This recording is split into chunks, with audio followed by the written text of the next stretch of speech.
ഭൗതിക ജീവിതത്തോടുള്ള അമിതമായ അഭിനിവേശം അവസാനിപ്പിക്കണമെന്ന് അറഫ പ്രഭാഷണത്തിൽ ഡോക്ടർ സാലി ബിൻ ഹുമൈദ് ഫലസ്തീന് വേണ്ടിയുള്ള പ്രാർത്ഥനകളോടെയാണ് സംഗമത്തിന് തുടക്കം കുറിച്ചത്. പുതിയൊരു ജീവിതത്തെ കരഞ്ഞു ചേർത്ത് വൈകിട്ട് ഹാജിമാർ അറഫയോട് വിട പറഞ്ഞു. തമ്പുകളുടെ അകവും പുറവും ഹാജിമാർ ദൈവത്തോട് സംസാരിച്ച് കരയുന്ന കാഴ്ചകളായിരുന്നു നഗരി നിറയെ.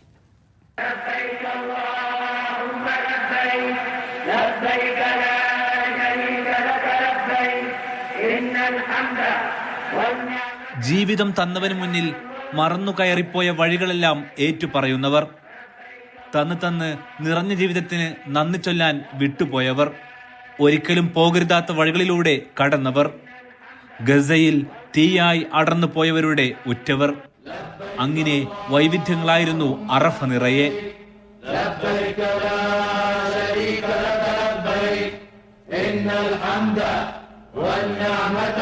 പക്ഷേ പൊട്ടിക്കരഞ്ഞവനും ഉള്ളുലഞ്ഞവനും കണ്ണിൽ നിന്നും ഉതിർന്ന നീരിന് ഒരേ ചുവയായിരുന്നു. കറുത്തവനും വെളുത്തവനും ശ്രേണിയുള്ളവനും ഇല്ലാത്തവനുമെല്ലാം രണ്ട് കഫൻ പുടവയിൽ ദൈവത്തിനു മുന്നിൽ കുനിഞ്ഞു നിന്ന് കരഞ്ഞു.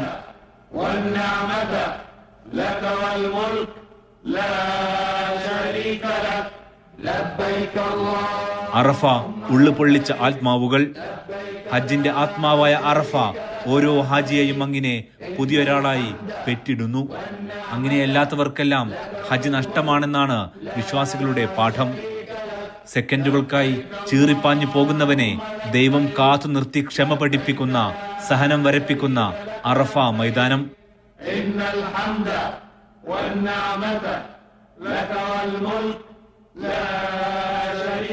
പൊള്ളൽ മാറാൻ ഏത് തമ്പിലൊളിച്ചാലും ഉള്ളു കലക്കുന്ന അറഫ.